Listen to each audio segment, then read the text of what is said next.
Alvin, ang sundalo. Credit to the author. 4,370-87. Ang mga pangalan po na nandito ay galing sa mga name generator. Kung meron man pagkakatulad sa mga pangalan ng tao o lugar at pangyayari, ito ay tunay na hindi sinasadya. Medyo gwapo si Pascal. Medyo masungit at malungkot ang itsura niya. Sa sandaling ito, nagniningning ang kanyang mga mata sa puot habang nakatitig kay Alvin. Lalampas sa hangganan. Nakangising sabi ni Pascal, Richard, malamang na nabuksan ng maaga ang lihim na kaharian dahil sa kanya. Mas malala pa ang mga natamo mong pinsala kaysa sa akin. Hindi ka ba naiinis sa kanya? Kung bumukas lang ang lihim na kaharian ayon sa karaniwang schedule, tuluyan ko sanang nagamot ang mga sugat ko. Kahit na mabuhay pa ako ngayon, baka hindi na ako mabuhay sa susunod. Ngayon, hindi ko siya papayagang pumasok ng hindi nakakaranas ng mga pinsala. Isang bahid ng determinasyon ang kumislap sa mga mata ni Pascal nang magsalita ito. Pascal, kasalanan ng demonyong pula ang lahat. Kung galit ka, ituon mo ang iyong galit sa kanya. Bakit mo ibinubuhos ang iyong galit sa isang baguhan? Sabi ni Richard sa malalim na boses. Richard, wala kang laban sa akin. Isa pa, mas malala ang mga pinsala mo kaysa sa akin. Maliit na ang pag-asa mong mabuhay sa pagkakataong ito. Gusto mo bang lalo pang masaktan dahil sa kanya? Sagot ni Pascal habang nakatingin kay Richard ng may pangungutya. Mayroon ding bahid ng pag-asa sa mga mata nito na para bang sigurado siyang actress si Richard at titigil sa pagdepensa kay Alvin ngayong narinig na niya ang mga ganoong salita. Ngumisi si Richard.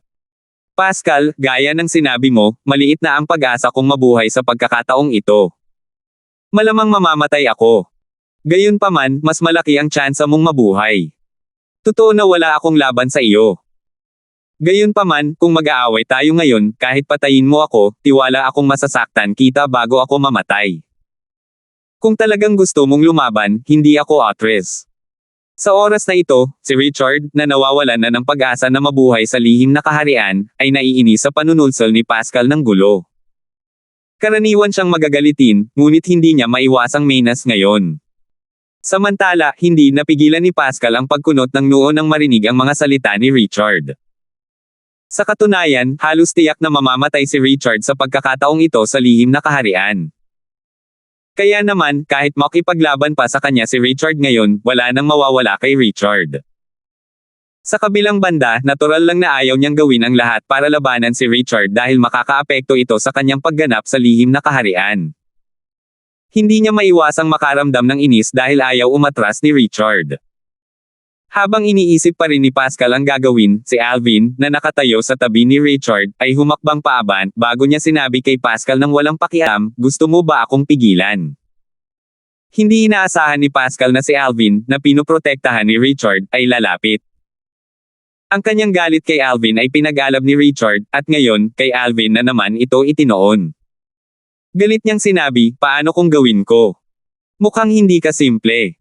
Baguhan ka lang, pero handa kang protektahan ni Richard. Alang-alang kay Richard, papayagan na kitang umalis ngayon. Pagkarinig pa lang ni Pascal ng boses, may sumingit, Pascal, kung maglalakas loob si Richard na labanan ka, magsasama-sama tayong dalawa para patayin siya. Hindi lang ikaw ang nag-iisip na ang bagong dating na ito ang dahilan ng maagang pagbukas ng lihim na kaharian. Kasunod nito, dalawang figure ang lumipad. Ang isa ay isang gwapong binata na nakasuot ng itim na roba, at ang isa naman ay isang matipunong binata na nakasuot ng mapusyaw na asul na roba. Ang nagsalita ay ang una. Agad na dumilim ang ekspresyon ni Richard nang makita niyang nakikialam ang dalawang binata. Sabi niya, Looper, Hudson, dati, bahagya lang ang pinsala mo sa lihim na kaharian. Dapat ay gumaling na ang mga sugat mo ngayon. Bakit ka nakikialam sa bagay na ito? Kapantay ng lakas ni Richard ang dalawa, ngunit magiging problema para sa kanya ang pakikitungo sa kanila kung magsasanib puwersa sila. Ang dalawa ay magkasamang nabihag ng Crimson Demon, at sila ay matalik na magkaibigan na magkasamang pumunta sa Outer Boundary bago sila ipinadala rito at ikinulong ng Crimson Demon. Sa kanilang apat, si Pascal ang pinakamalakas. Gayunpaman, kung magsanib puwersa ang dalawang iyon, kahit si Pascal ay hindi makalaban nila. Gayunpaman, hindi naman ganoon kalaki ang pagkakaiba ng kanilang lakas. Ngumisi si Looper, ang binata na nakaitim. Tunay ngang gumaling na ang mga sugat ko at ni Hudson. Gayunpaman, naantala ang aking cultivation sa pagkakataong ito dahil nabuksan na ang lihim na kaharian. Maaari sana akong magkaroon ng breakthrough, ngunit ang pagkaantala ay naging dahilan upang muling tumigil ang aking cultivation. Alam mo kung ano ang pakiramdam ng maantala sa kritikal na sandali. Maliban na lang kung magkaroon ako ng isa pang pagkakataon muli, mahihirapan akong makalusot sa maikling panahon. Lalong lumamig ang boses ni Looper habang nagsasalita, ipinapakita ang kanyang galit. Sa kabilang banda, nagliwanag ang mga mata ni Pascal nang marinig ang mga salita ni Looper. Malakas niyang sinabi, magaling. Looper, Hudson, tigilan ninyo si Richard, at ako ang haharap sa batang ito. Sa simula, plano ko lang siyang saktan. Gayunpaman, dahil nasaktan ka niya, papatayin ko siya para ipaghiganti ka. Halos hindi mapigilan ni Pascal ang kanyang tuwa. Tutal, pinagbantaan na siya ni Richard kanina, at napilitan pa siyang sumuko dahil sa banta. Gayunpaman, ngayong mayroon na siyang mga katulong, hindi na niya kailangang sumuko pa sa kanyang unang plano. Sush! Sush! Sa sandaling bumagsak ang boses ni Pascal, lumipad sina Looper at Hudson patungo kay Richard. Richard, huwag mo nang isipin na tulungan ang batang yan. Dapat mong malaman na kami ni Hudson ay hindi lang sapat ang lakas para pigilan ka, kundi matutulungan din namin siya ng sabay, pagbabante ni Looper. Lalong dumilim ang ekspresyon ni Richard. Natawa si Pascal nang makita niya si Richard na nakatayo at may madilim na ekspresyon sa mukha. Pagkatapos, humarap siya kay Alvin nang nakangiti at sinabing, "Brat, mamamatay ka." Tuluyan nang nawala ang masamang mood ni Pascal sa sandaling ito. Sa oras na ito, sinabi ni Richard kay Alvin sa pamamagitan ng voice transmission, "Kapatid na Alvin, hindi kita matutulungan ngayon.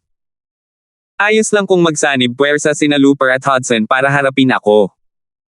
Gayunpaman, kung gagawa ako ng aksyon ngayon, sasama rin sila kay Pascal para harapin ka. Sa oras na iyon, imposibleng makatakas ka. Wala pang 30 hininga ang natitira ngayon. Kapag umatake siya, subukang tumakbo at maghintay sa oras. Kapag papalapit na ang oras, natural na papasok siya sa lihim na kaharian. Hindi siya mangangahas na mahuli. Kung hindi, papatayin siya ng Crimson Demon. Gayunpaman, iba ka. Dahil bago ka pa lang, hindi ka agad papatayin ng Crimson Demon. Nangyari na ang mga ganitong bagay noon. Bahagyang inikot ni Alvin ang kanyang ulo sa gilid at tumango bago tumingin kay Pascal na lumilipad papalapit sa kanya. Ang ngiti sa kanyang mukha, na nakatutok kay Richard kanina, ay agad na nawala nang maisip niya kung paano siya tinatrato ni Pascal na parang isang taong padalos-dalos at sinubukang ilabas ang kanyang galit dito. Bomb! Hindi nagaksaya ng oras si Pascal sa paglabas ng kanyang banal na artifact. Base sa aura nito, mas marami rin itong nasipsip na mga piraso ng pangunahing banal na artifact kaysa sa 7 butas na kahangahangang espada ni Alvin. Bukod doon, kahit walang kababalaghan sa maliit na mundo ng Crimson Demon, masasabi ni Alvin na ang batas ng apoy ni Pascal ay hindi mas mahina kaysa sa kanyang batas ng espasyo at batas ng oras. Nakaramdam din si Alvin ng pamilyar na pakiramdam nang maramdaman niya ang aura ng mahahabang tungkod na tila kayang basagin ang kawalan. Ito ang daw na may armas. Ang daw na may staff. Bukod pa rito, wala rin ito sa simpleng anyo. Bahagyang nagulat si Alvin sa natuklasang ito. Gayunpaman, pagkaraan ng ilang sandali, naisip niyang natural lamang ito. Tutal, ang mga nakakulong ng Crimson Demon ay pawang mga natatanging tao. Mamatay ka! Ungol ni Pang Poshi habang ibinababa niya ang kanyang pamalo. Kasabay nito, sumiklab ang apoy na parang isang nakakatakot na halimaw patungo kay Alvin. Nanatili ang blood chi sa ibabaw ng katawan ni Pascal bago ito pumasok sa kanyang katawan, na lalong nagpapalakas sa kanyang malakas na atake.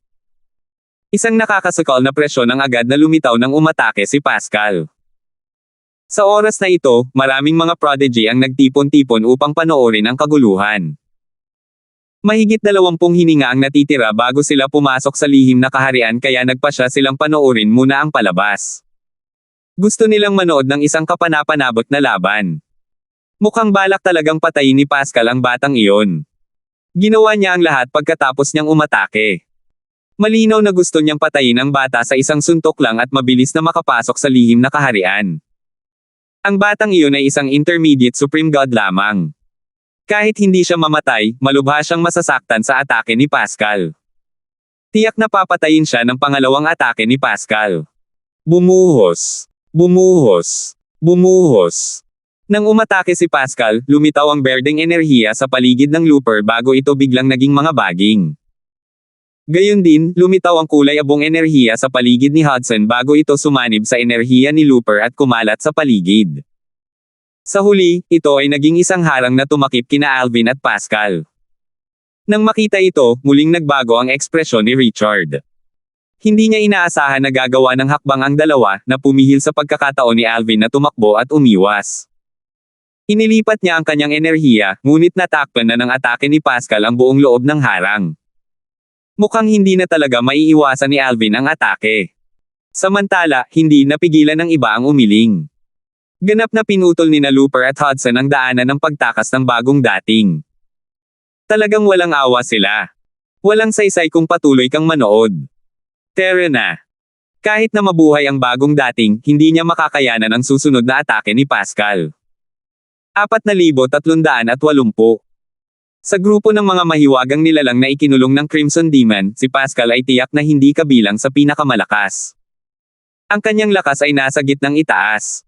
Dati, nakipaglaban si Pascal sa isang personal na demonyong gwardya ng Crimson Demon. Pagkatapos ng 100 galaw, nahulog siya sa isang hindi magandang posisyon, at pagkatapos ng 300 galaw, natalo siya. Ang personal na Demon Guard ay maituturing na isang top advanced Supreme God, sa Myriad Worlds, sapat ang lakas niya para suportahan ang isang makapangyarihang puwersa ng mag-isa. Dahil sa nakaraang laban ni Pascal, maraming mahiwagang nilalang ang hindi nag-iip na makakatapat si Alvin ni Pascal. Gayunpaman, bago pa man sila makapasok sa lihim na kaharian, isang sinag ng espada na may 7 kulay ang biglang lumitaw sa abot ng atake ni Pascal. Swoosh! Ang sinag ng espada, na umaapaw sa mahalagang enerhiya at sa magkakaugnay na enerhiya ng 5 banal na elemento, ay bumaril at madaling winasak ang atake ni Pascal. Sa ilalim ng takot na mga titig ng iba, ang sinag ng espada ay sumugod patungo kay Pascal na parang karit ng Grim Reaper. Imposible! Sigaw ni Pascal habang mabilis siyang umatras. Sa kasamaang palad, nakaka-atres pa lamang siya ng ilang distansya ay naharangan siya ng harang na itinayo nina Looper at Hudson upang pigilan si Alvin sa pag-iwas sa kanyang atake. Bilisan mo at bawiin mo ang harang. Balis ang sigaw ni Pascal habang nakatingin kina Looper at Hudson.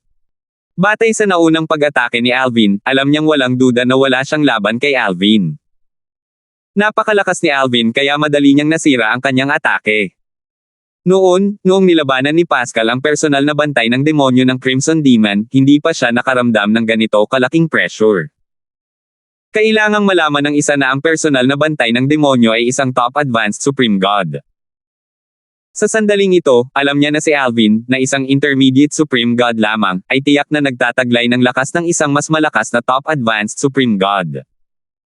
Mayroon ding pagkakaiba sa lakas sa pagitan ng mga nangungunang advanced Supreme Gods. Kung ang personal na Demon Guard ng Crimson Demon ay kabilang sa pinakamahinang top advanced Supreme Gods, ang lakas ni Alvin ngayon ay malapit na sa pinakamalakas na top advanced Supreme Gods. Kaya, paano siya makakatapat ni Pascal? Samantala, sina Looper at Hudson ay labis na nagulat sa ipinakitang lakas ni Alvin kaya't hindi sila nakapag-react agad sa mga sinabi ni Pascal. Bagamat ilang sandali pa lamang ang lumipas bago sila bumalik sa kanilang katinoan, nang simulan nilang tanggalin ang harang, ang 7 kulay na sinag ng espada na puno ng malakas na enerhiyang pantao at ang enerhiya ng 5 banal na elemento ay papalapit na kay Pascal.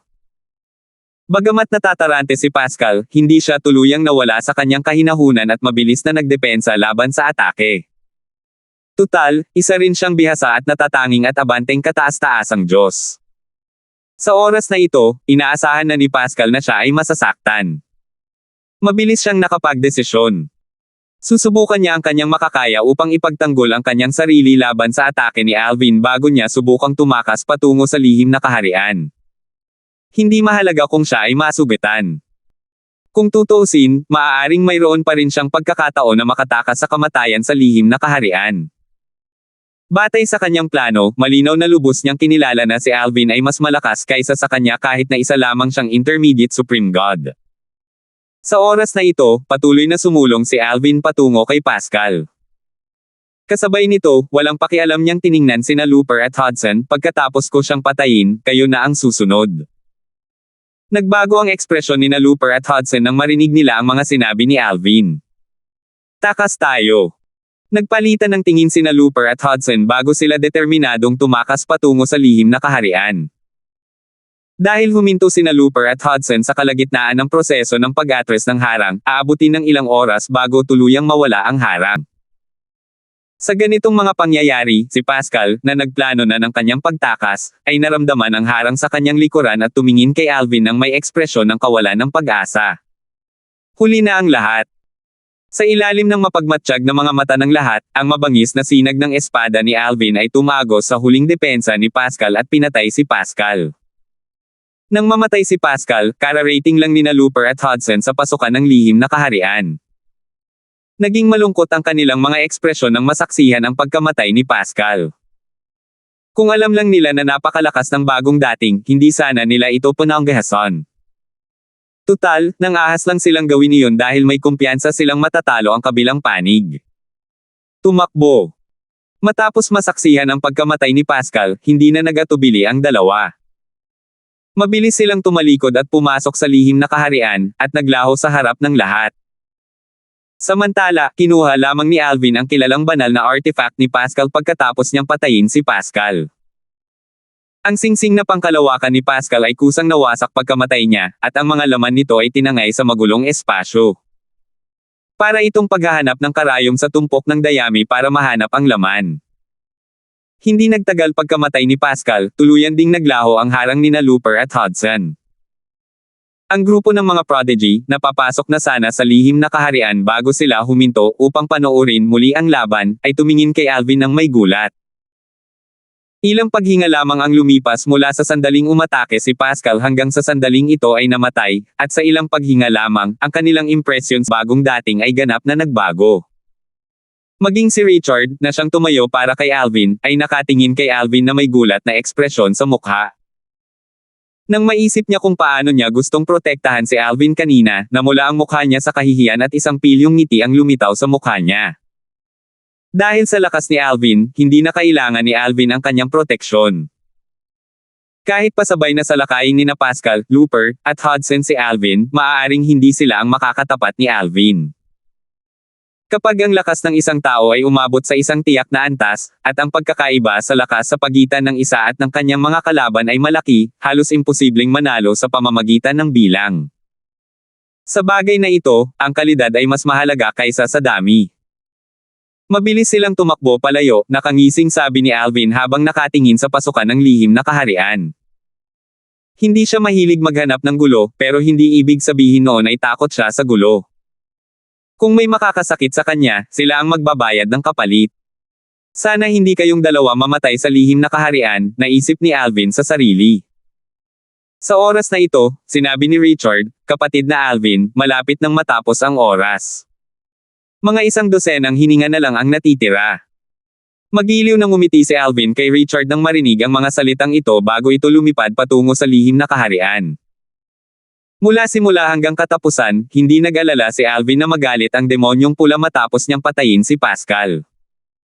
Ito ay dahil alam niyang hindi makikialam ang demonyong pula.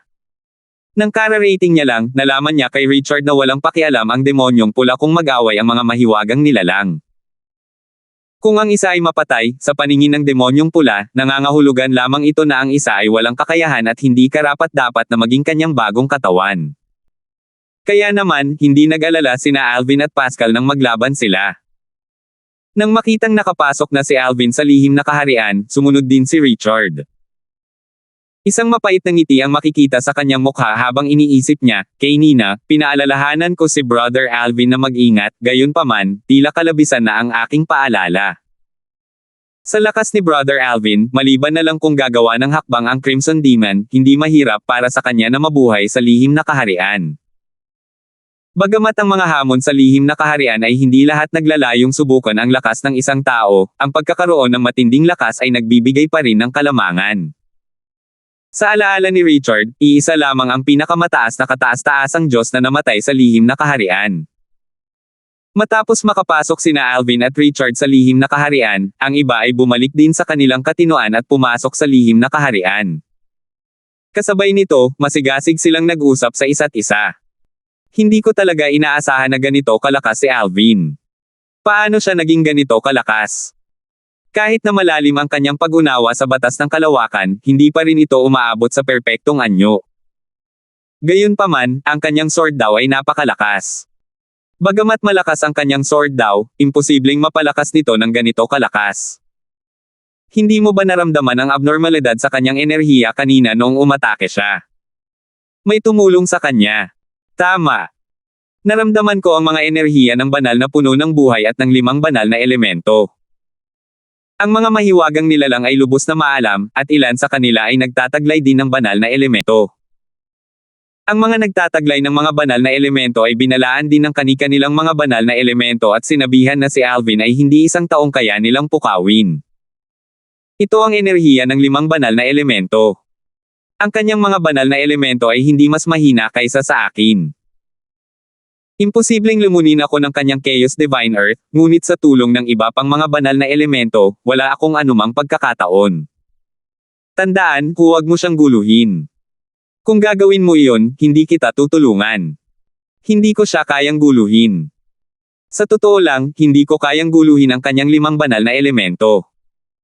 Kung hindi naman kailangan, huwag mo siyang guluhin. Ang katotohanang pinili siya ng 5 banal na elemento bilang kanilang host ay nagpapakita kung gaano siya kagaling. Kung hindi aksidente, malamang napipiliin siya ng Crimson Demon sa huli. Sayang naman na ang isang natatanging prodigy ay mas apian. Kung ang Crimson Demon ang sapian niya, maaaring mas marami pang magawa ang Crimson Demon kaysa sa nagawa niya sa kanyang orihinal na katawan. Iniisip ko kung matutugunan ba ng prodigy na iyon ang iba pang mga kinakailangan ng Crimson Demon. Hindi mo kailangang makaramdam ng pagkadismaya. Hindi magandang bagay ang mas apian ng Crimson Demon. Gayunpaman, katotohanan din na wala ka sa kung saan man siya kasing talentado. Kahit papaano, hindi ako makakasama ng ibang banal na elemento sa iyong katawan. Hindi madaling makahanap ng host na may talento ka, ngunit hindi imposible. Hindi lahat ay isang walang kapantay na prodigy na tulad niya. 4,381. Hindi hinintay ni Alvin si Richard bago pumasok sa lihim na kaharian dahil alam niyang kahit magkasama silang pumasok, dadalhin sila sa iba't ibang lugar sa paligid ng lihim na kaharian pagpasok nila. Mula sa paligid ng lihim na kaharian, kailangan nilang lahat na magtungo sa puso ng lihim na kaharian. Sa paglalakbay, maraming hamon ang kanilang haharapin. Kung ang lihim na kaharian sa maliit na mundo ng Crimson Demon ay isang bilog, ang mga prodigy ay kailangang maglakbay mula sa gilid ng bilog mula sa lahat ng direksyon patungo sa gitna ng bilog. Tanging ang mga nakarating sa puso ng lihim na kaharian sa loob ng isang takdang panahon ang makakalabas ng lihim na kaharian ng buhay. Mahirap makakilala ng ibang tao sa gilid ng lihim na kaharian, ngunit ang pagkakataong makakilala ng ibang tao ay patuloy na tataas habang papalapit sila sa puso ng lihim na kaharian. Nabalitaan kung makakakuha tayo ng mga pahiwatig pagkatapos makapasok sa lihim na kaharian. Makakakuha tayo ng mga pahiwatig mula sa mga hayop, halaman, at mga halimaw. Kailangan lang natin silang hanapin. Hindi ito ang dulo sa kabila ng bilog. Kung pupunta tayo sa maling direksyon, maglalakbay tayo sa isang kalsadang patungo sa kung saan, palayo ng palayo sa puso ng lihim na kaharian. Nalaman na ito ni Alvin kay Richard bago pa man siya pumasok sa lihim na kaharian. Ito ay isang pagsubok sa kakayahan ng isang tao sa pagmamasid. Sa sandaling ito, si Alvin ay nakalutang sa kalangitan sa ibabaw ng isang tahimik na kagubatan. Nang tumingin siya sa paligid, nakita niyang pare-pareho ang tanawin sa bawat direksyon. Tahimik ang paligid, at walang anumang bagay na nakakuha ng kanyang atensyon. Seryoso ang ekspresyon ni Alvin. Alam niyang sinusubok nito ang kanyang kakayahan sa pagmamasid, at kailangan niyang mahanap ang mga pahiwatig upang makarating sa puso ng lihim na kaharian. Hindi siya ganoon katanga para maghanap ng mga pahiwatig ng mag-isa.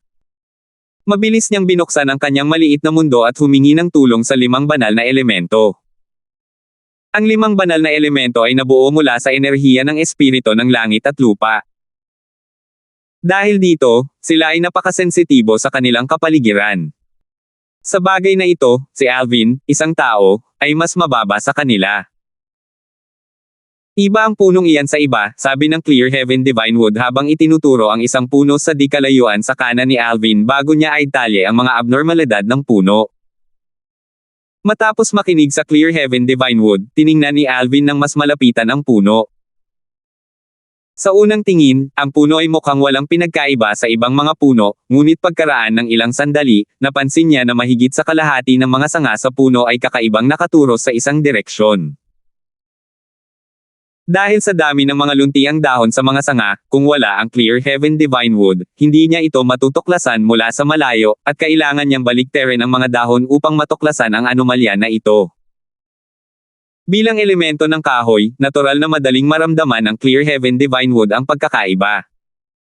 Titingnan ko ang iba pang mga puno. Hindi agad lumapit si Alvin sa punong itinuro ng Clear Heaven Divine Wood. Sa halip, nagpasya siyang tumingin muna sa paligid. Tutal, sa isang maliit na pagkakamali lang ngayon, magiging masama ang simula niya sa maling direksyon. Sino ang mag-aakala kung ang puno ay isa lamang aired herring? Tumingin-tingin si Alvin sa paligid ng malaking kagubatan ng isang oras bago niya tuluyang nakumpirma na iisang puno lang ang naiiba sa iba. Hiningi rin niya ang opinyon ng iba pang mga banal na elemento, at ginamit din ng World Cleansing Divine Water ang banal na puno ng buhay upang kumpirmahin ang bagay na ito. Matapos gawin ang lahat ng mga bagay na ito, sa wakas ay nagpatuloy siya sa pagsulong. Nasa direksyon ito. Hindi nagtagal, isang biglaang kaguluhan ang lumitaw sa kalangitan kung saan kakaalis lang ni Alvin. Kasunod ng kaguluhan, isang figure ang lumitaw sa kalangitan. Kung narito pa si Alvin, makikilala niya agad ang figure. Ito ay walang iba kundi ang Panginoon ng Crimson Demon Ridge, ang pinakamataas na makapangyarihang nagpadala sa kanya sa impyernong hukay na ito. Tumingin ang Crimson Demon sa direksyon kung saan umalis si Alvin bago umiling at bumulong, dapat kong dagdagan muli ang kahirapan ng lihim na kaharian. Ang kanyang batas ng kahoy ay hindi ang kanyang pinakamalakas na suit kaya naisip kong mahihirapan siyang mahanap ang clue. Nakalimutan ko na mayroon din siyang 5 banal na elemento. Ang Clear Heaven Divine Wood ay natural na mas sensitibo sa mga puno kumpara sa mga nakakaintindi ng batas ng kahoy. Ang lakas niya ay halos maihahambing sa pinakamalakas at pinakamagaling na kataas-taasang Diyos. Dahil dito, kahit na ito ang unang beses niyang pumunta sa lihim na kaharian, hindi na magiging mahirap para sa kanya ang umalis. Wala na akong masyadong oras. Dadagdagan ko ang kahirapan ng lihim na kaharian sa pagkakataong ito. Mahigit 30 katao na lang ang natitira. Kalahati na lang sa kanila ang kailangan ko para mabuhay. Sa susunod na magbubukas ako ulit ng lihim na kaharian, direktang pipili ako ng 3 kandidato na may pinakaangkop na katawan.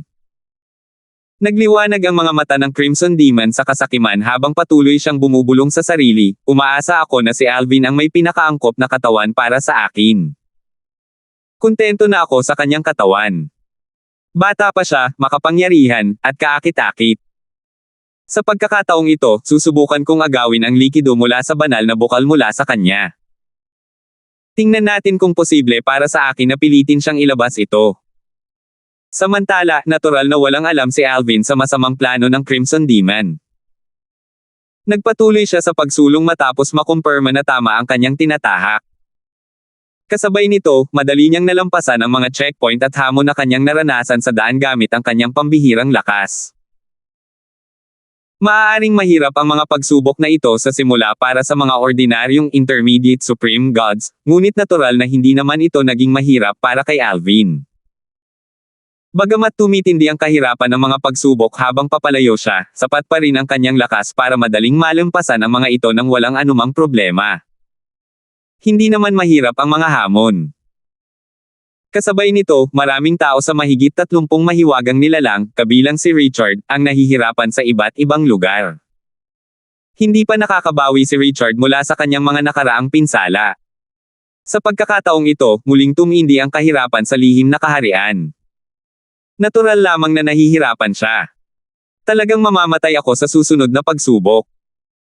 Sa kasalukuyan, ibang-iba ang itsura ni Richard kumpara noong una siyang pumasok sa lihim na kaharian.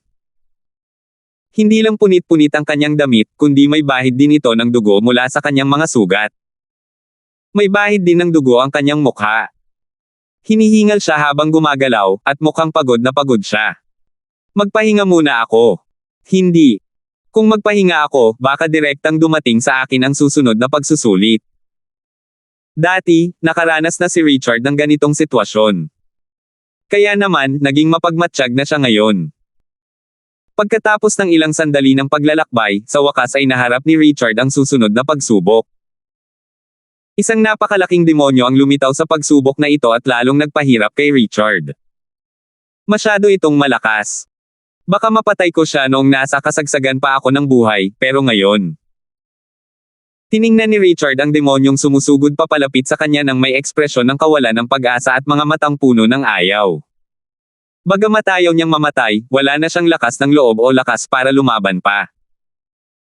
Sa huli, hindi niya namamalayang napapikit siya nang maramdaman niya ang parang talim na hangin na umiihip sa kanyang mukha habang papalapit ang malaking demonyo. Nang akala ni Richard ay mamamatay na siya, nakarinig siya ng isang malakas na ingay. Bigla niyang iminulat ang kanyang mga mata at natuklasan na isang lilang figure ang lumitaw sa harap niya. Bagamat likod lamang ng kabilang panig ang nakikita niya, agad niyang nakilala ang kabilang panig.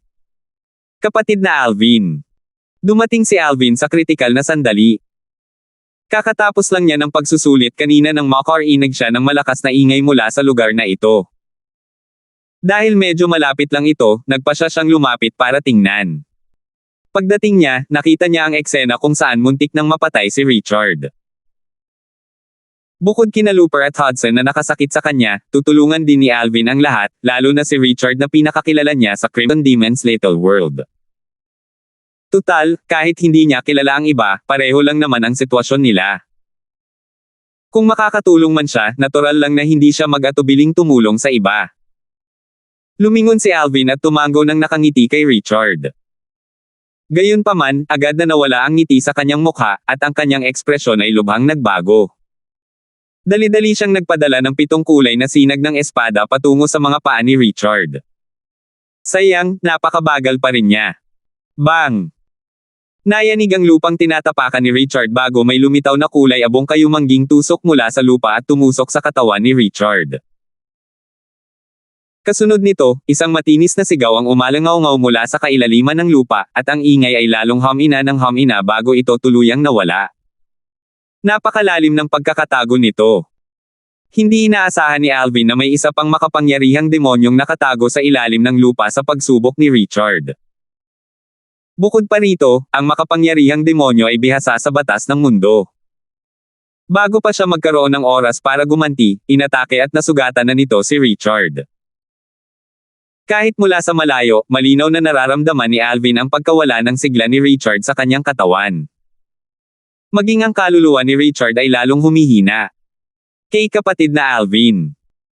Pagkatapos ng pagkamatay ng malaking demonyong nakauunawa sa batas ng mundo, ang tusok na nabuo nito, na tumusok kay Richard, ay nawala rin. Sa sandaling ito, si Richard ay nakahiga sa lupa.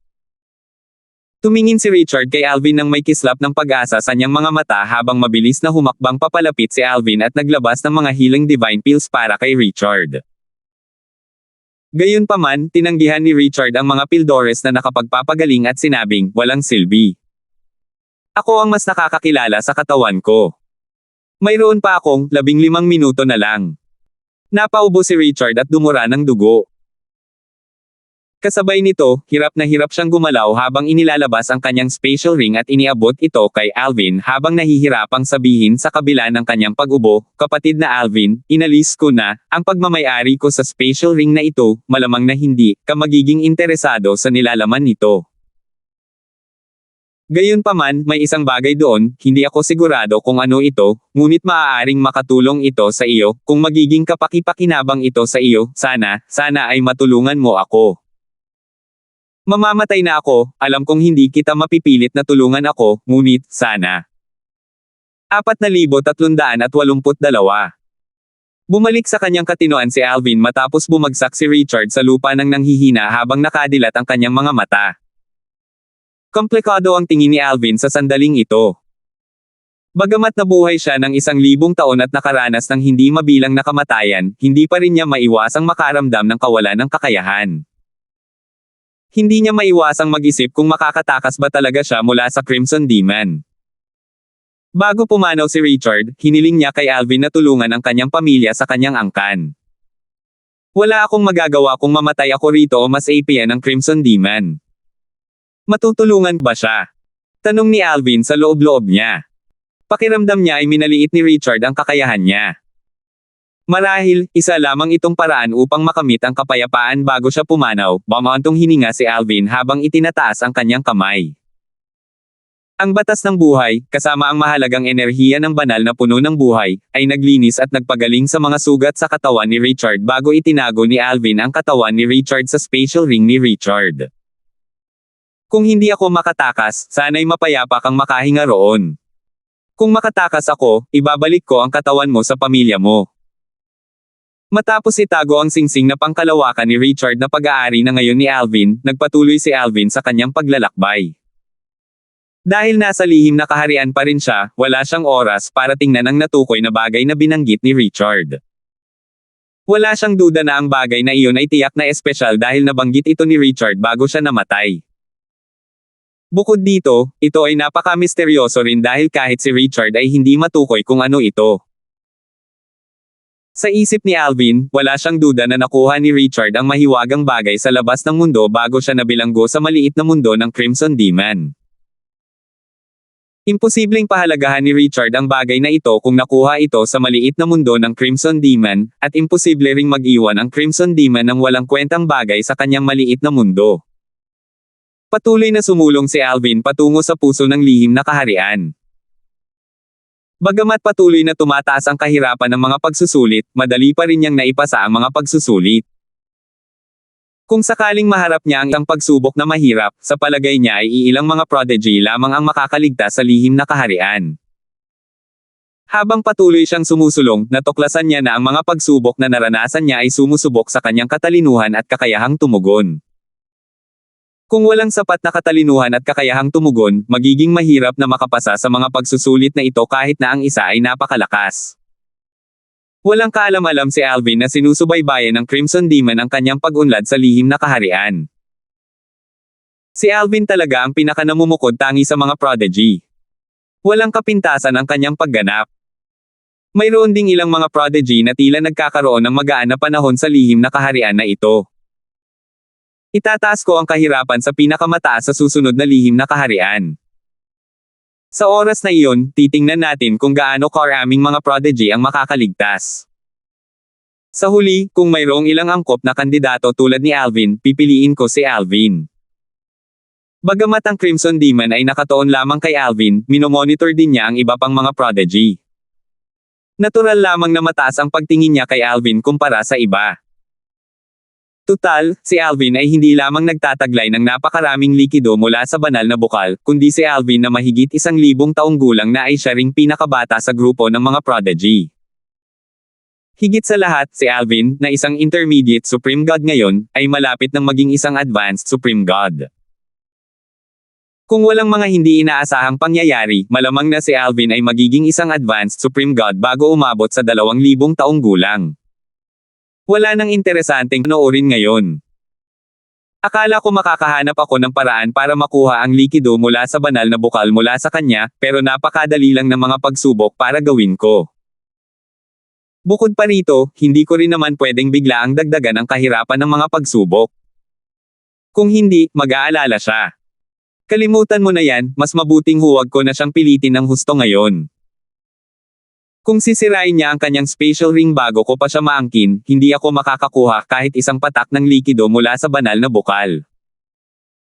Dati, plano ng Crimson Demon na agawin muna ang likido mula sa banal na bukal mula kay Alvin dahil hindi siya sigurado kung maangkin niya si Alvin sa huli. Alam niyang napakalakas at may talento si Alvin, ngunit hindi siya sigurado sa iba pang kakayahan ni Alvin.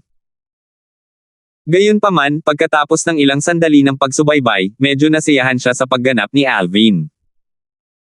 Kasabay nito, medyo sigurado rin siya na si Alvin ay tiyak na kabilang sa mga huling makakayanan. Bagamat halos 100% siyang sigurado na si Alvin ang may pinakatugmang katawan, gusto pa rin niyang subukan si Alvin sa huling pagsubok. Tutal, isang beses lang niya maaaring angkinan ang isang katawan sa kanyang buhay. Napakahalaga na angkinan niya ang pinakatugmang katawan dahil ito ang magpapataas ng kanyang pagkakataong magtagumpay. Si Alvin, na walang kaalam-alam na pinagnanasaan ng demonyong pulang-pula ang kanyang likido mula sa banal na bukal, ay nagpatuloy sa kanyang paglalakbay patungo sa puso ng lihim na kaharian. Sa paglalakbay, nakatagpo niya ang dalawang kababalaghan na hindi niya pamilyar, ngunit hindi niya sila pinansin. Para naman sa dalawa, binigyan nila ng malaking puwang si Alvin matapos nilang masaksihan kung gaano ito kalakas nang patayin niya si Pascal. Napakalakas ni Alvin.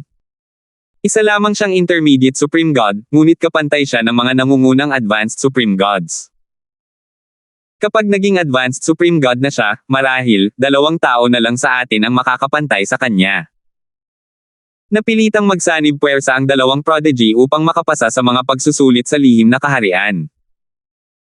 Gayunpaman, dahil sa tumitinding kahirapan ng mga pagsusulit, nawawala rin ang kalamangan na kanilang nakuha mula sa pagsasanib puwersa. Nagawa rin nilang magtulungan dahil sa tiwalang kanilang nabuo sa paglipas ng mga taon. Maraming mga kababalaghan ang hindi magsasanib puwersa maliban kung magtitiwala sila sa isa't isa. Kahit na napakalakas ni Alvin, hindi pa rin sila magsasanib puwersa sa kanya kung bibigyan ng pagkakataon. Matapos masaksihan ang kanyang lakas, naging maingat sila sa kanya. Sa pagkakataong ito, biglang nagtanong ang isa sa 2 mahiwagang nilalang, sa tingin mo ba ay matatalo natin siya kung magsasama-sama tayo?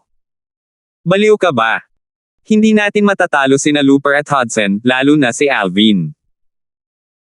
Hindi mo ba nakita kung gaano takot sina Looper at Hudson bago pumasok sa lihim na kaharian?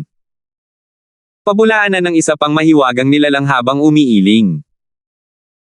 Ang prodigy, na nagtanong, ay natahimik sandali bago umiling at bumantong hininga, hindi ko inaasahan na matatakot ako ng ganito sa isang intermediate Supreme God.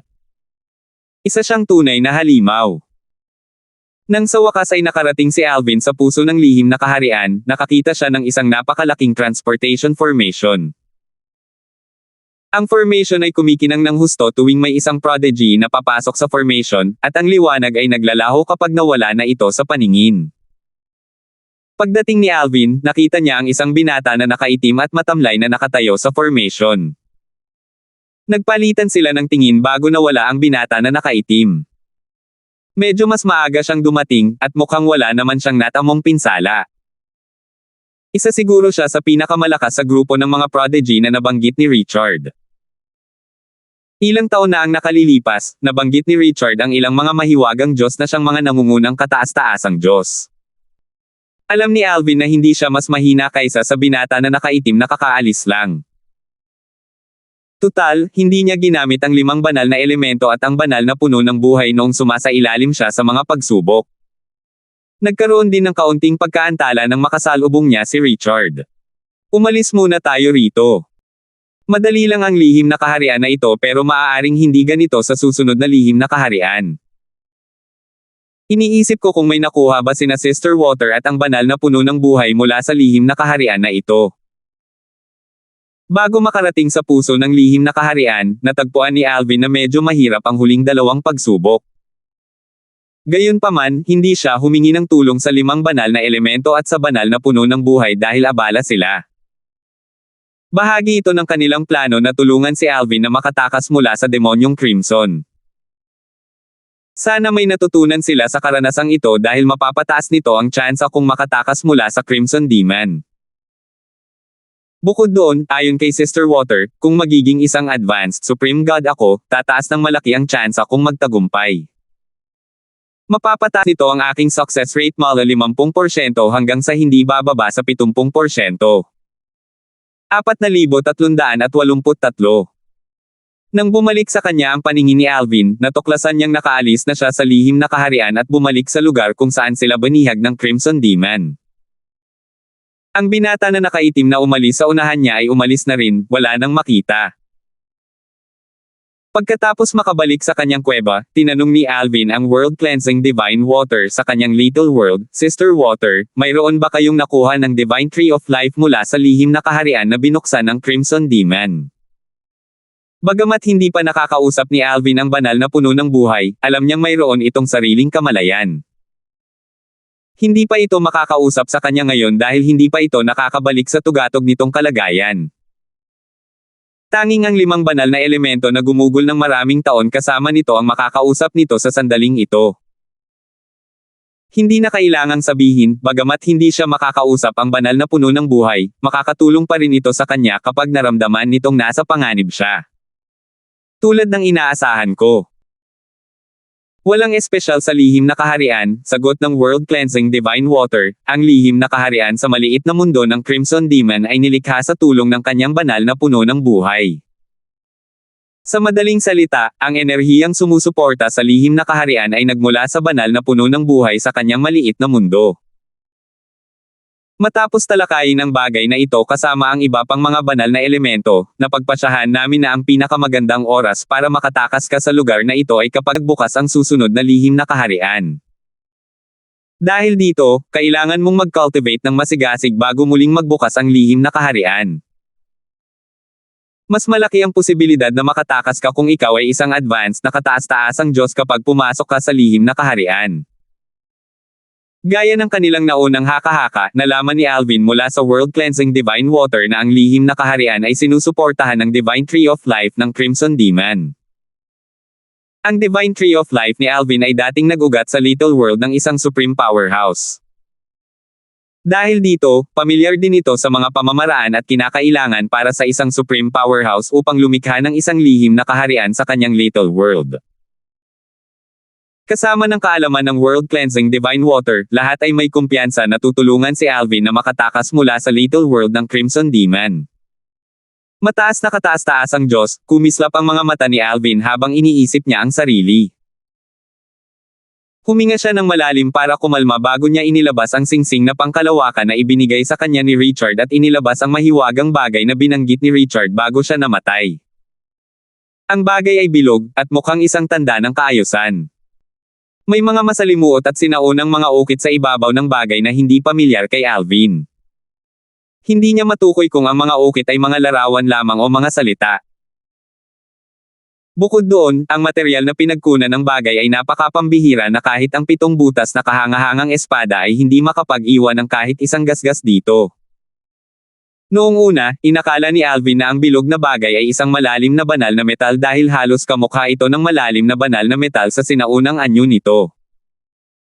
Gayunpaman, hindi sumang-ayon ang malalim na banal na metal sa kanyang maliit na mundo. Hindi talaga ito isang profound divine metal, sabi ng profound divine metal. Kung gayon, ano iyon? Mausisang tanong ni Alvin. Little Alvin, ihagis mo iyan sa iyong little world. Siguraduhin mong mapunta iyan sa ugat ng Divine Tree of Life, biglang sabi ng World Cleansing Divine Water. Nagliwanag ang mga mata ni Alvin sa pananabik habang inihagis niya ang bilog na bagay sa kanyang maliit na mundo ayon sa itinagubilan.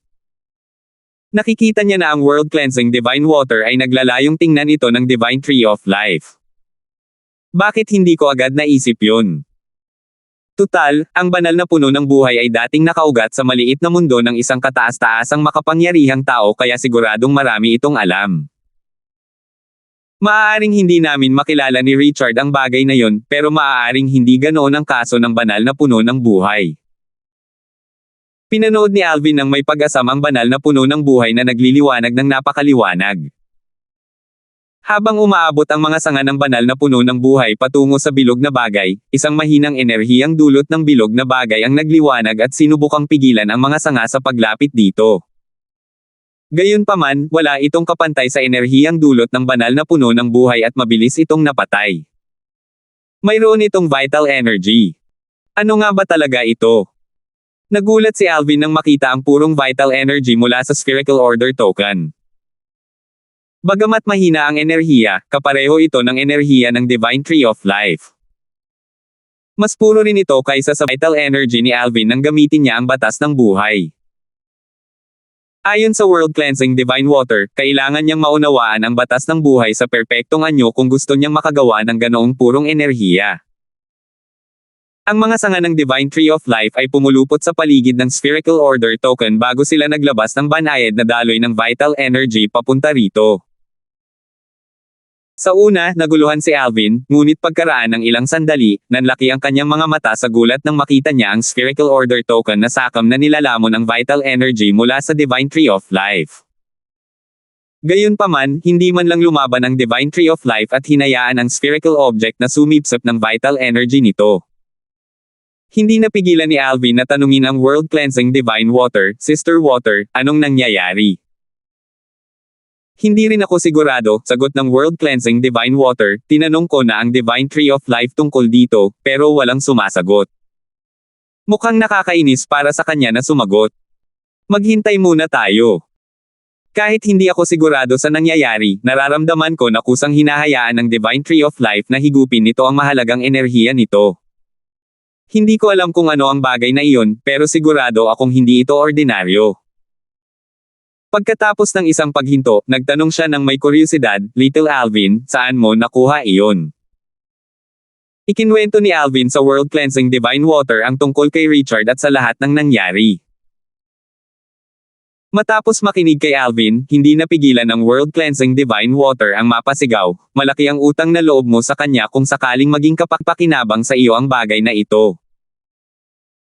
Tumango si Alvin habang nagniningning ang kanyang mga mata sa determinasyon.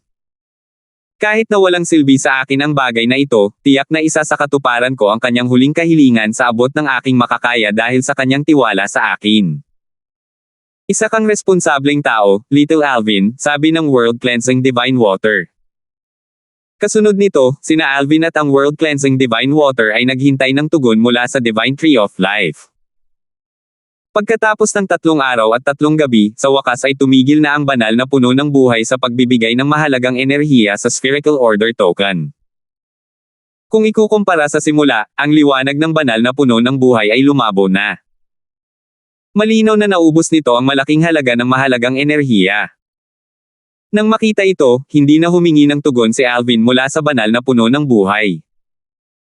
Kahit ang isang tao ay napapagod matapos magbigay ng enerhiya sa ibang tao sa loob ng 3 araw at 3 gabi.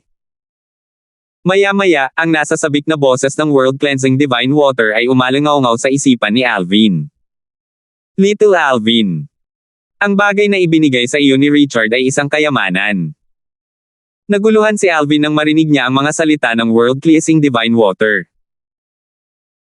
Bagamat alam niyang hindi pangkaraniwan ang Spherical Order Token matapos makita ang reaksyon ng Divine Tree of Life dito, hindi siya nang ahas na umasa ng mataas. Bukod dito, kahit na makatulong ito sa pag-unawa sa kanyang batas ng buhay, imposibleng talikuran niya ang batas ng kalawakan at ang batas ng oras para sa batas ng buhay. Tutal, sa kanyang palagay, ang batas ng kalawakan ay mas malakas kaysa sa batas ng buhay, at ang batas ng oras ay mas malakas kaysa sa batas ng kalawakan. 4,384. Ate Water, ano iyon? Nanatili si Alvin sa kanyang kahinahunan kahit na sinabi ng World Cleansing Divine Water na ang Spherical Order Token ay isang kayamanan. Isa itong tunay na kayamanan kung makakatulong ito sa kanya upang higit na maunawaan ang batas ng buhay. Gayunpaman, nag-aatubili siyang ilipat ang kanyang pokus sa batas ng buhay. Tutal, hindi lamang siya nagkaroon ng napakalalim na pag-unawa sa batas ng oras at batas ng kalawakan, kundi taglay din niya ang Supreme Powerhouse Divinities para sa batas ng kalawakan at batas ng oras, na nakatulong ng malaki sa kanya sa pag-unawa sa dalawang batas. Lalo na sa God-defying world, ang Supreme Powerhouse Divinity ay isang sukdulang kayamanan kahit sa outer boundary.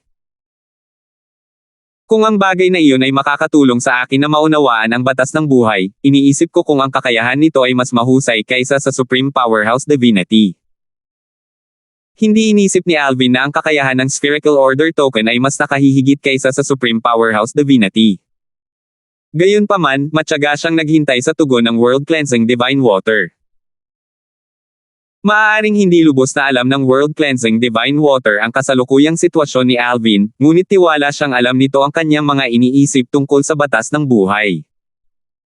Isa itong susi, sa wakas ay sumagot ang world-cleansing divine water. Sandaling natigilan si Alvin sa sagot. Maya-maya, naisip niya na baka ito ang susi sa isang lugar na puno ng mga kayamanan na magiging kapaki-pakinabang sa kanya. Hindi tulad ng inaakala niya, wala itong kinalaman sa batas ng buhay. Nagliwanag ang mga mata ni Alvin sa pananabik habang nagtanong, susi. Susi sa ano-ano? Ayon sa Wood Spirit, ang susi ay nagtataglay ng aura ng isang supreme powerhouse. Higit sa lahat, ang supreme powerhouse na iyon ay isang taong iniidolo ng dating amo ng puno. Sa katunayan, ang supreme powerhouse na iyon ay mas malakas kaysa sa kanyang dating amo. Sinabi rin ni Wood Spirit na ang susi ay may espiritu na nilikha ng nasabing supreme powerhouse matapos niyang maunawaan ang batas ng buhay hanggang sa pinakamataas na antas. Ayon kay Wood Spirit, pagkatapos ng pagpanaw ng Supreme Powerhouse na iyon, ang layunin ng susi ay buksan ang malayang kaharian na nagmamay-ari ng mga pag-aari ng Supreme Powerhouse na iyon. Sino man ang may kakayahang gisingin ang espiritu ay makakakuha ng lahat ng kayamanan sa malayang kaharian. Pagkatapos ng isang atake, nagpatuloy sa pagsasalita ang world-cleansing divine water, nakita ng Wood Spirit at ng dating amo nito ang Supreme Powerhouse na iyon mula sa malayo. Ito ay bago pa ako nanirahan sa Divine Tree of Life. Sinabi nito na ang Supreme Powerhouse ay napakalakas. Nabanggit pa nga ng dating amo nito na ang Supreme Powerhouse ay isang second-tier Supreme Powerhouse, pangalawa lamang sa tatlong pinakamalakas at misteryosong Supreme Powerhouse mula sa tatlong pangunahing mundo. Noong nakaraan, wala pang 30 second-tier Supreme Powerhouse ang nasa Myriad Worlds. Para malaman mo, iisa lang ang second-tier Supreme Powerhouse mula sa God-defying world na kinilala ng Myriad Worlds noon. Ang Wood Spirit ang pangalan ng banal na puno ng buhay sa maliit na mundo ni Alvin. Nalaman lamang ni Alvin ang pangalan nito kamakailan lamang. Nabigla si Alvin sa mga salita ng world-cleansing divine water. Hindi niya inaasahan na ang Spherical Order Token ay pagmamay-ari ng isang second-tier Supreme Powerhouse. Bukod dito, ang taong iyon ay iniidolo ng dating master ng kanyang Divine Tree of Life. Kailangang malaman ng isa na ang dating master nito ay isa ring Supreme Powerhouse. May isip lamang ng isa kung gaano kalakas ang Supreme Powerhouse na iyon.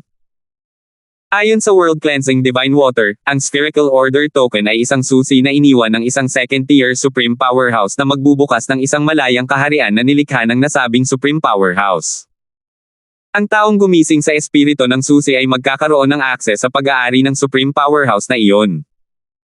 Nang makabalik sa kanyang katinoan, nagtanong si Alvin, Sister Water, mayroon bang direktang mga inapo o disipulo ang Supreme Powerhouse na iyon? Sinabi ni Wood Spirit na ang Supreme Powerhouse ay isang cultivator na walang sekta na gumala sa Myriad Worlds at sa Outer Boundary. May mga chismis na siya ay katutubo ng Outer Boundary. Ang Outer Boundary ay hindi bahagi ng Myriad Worlds, at ito ay matatagpuan sa labas ng Myriad Worlds. Ang ganitong lugar ay nagbunga ng maraming powerhouse sa paglipas ng mga taon, at ang ilan sa kanila ay naging Supreme Powerhouse pa. Ayon kay Wood Spirit, normal para sa Supreme Powerhouse na iyon na ilagay ang lahat ng kanyang mga ari-arian sa isang malayang kaharian bago siya pumanaw para sa taong nakatadhana. Sagot ng World Cleansing Divine Water, sinabi ni Wood Spirit na maaari mong angkinan ang pagmamay-ari ng susi. Ang kailangan mo lang gawin ay patuluin ang iyong dugo dito para angkinan ang pagmamay-ari. Bagamat nagising ang espiritu nito, wala itong pinagkaiba dahil ikaw na ang Panginoon nito ngayon. Iwinaksi ni Alvin ang kanyang kuryosidad at mabilis na inangkin ang pagmamay-ari ng spherical key matapos niya itong ilabas mula sa kanyang maliit na mundo. Pinatulo niya ang kanyang dugo dito ayon sa tagubilin ng World Cleansing Divine Water, at pagkaraan ng ilang sandali, nakaramdam siya ng hindi maipaliwanag na koneksyon sa ibang nilalang. Ginaising ako ng banal na puno ng buhay sa iyong maliit na mundo. Kaya naman, ikaw ang taong binanggit ng aking Panginoon. Kapag lumakas ka na, dadalhin kita sa malayang kaharian na iniwan ng aking Panginoon upang manahin ang kanyang mga ari-arian. Nang manginig ang bilog na susi, isang parang batang boses ang umalangaw sa isipan ni Alvin. Pagkatapos nitong magsalita, ang susi ay naging isang guhit ng liwanag at pumasok sa kanyang katawan, dumapo sa tabi ng kanyang kaluluwa, na ikinagulat niya. Magtiwala ka, muling sabi ng parang batang boses, hindi kita sasaktan. Tutal, ikaw ang taong binanggit ng aking Panginoon. Magpapahinga ako malapit sa iyong kaluluwa at paprotektahan ito sa kritikal na sandali.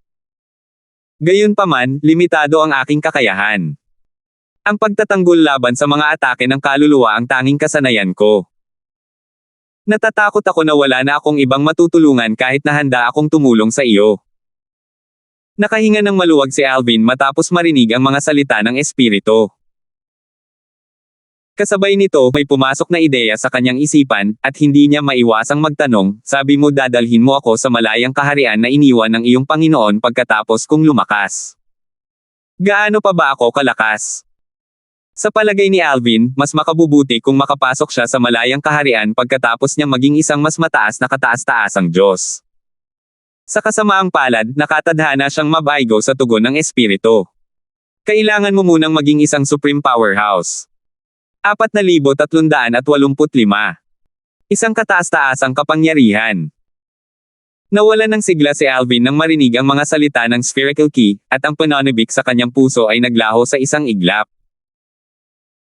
Ang ideya ng pagiging isang supreme powerhouse ay tila isang malayong panaginip para sa kanya ngayon dahil hindi pa siya isang advanced supreme god.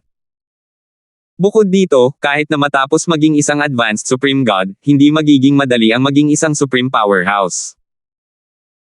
Alam niya na kaya niyang maging isang intermediate supreme god at mabilis na napatatag ang kanyang cultivation base dahil lamang sa banal na bukal. Ang ganitong pagkakataon ay malamang na hindi na muling lumitaw sa kanyang buhay. Ang dami ng likidong hawak niya ay sapat lamang para maging isang advanced supreme god.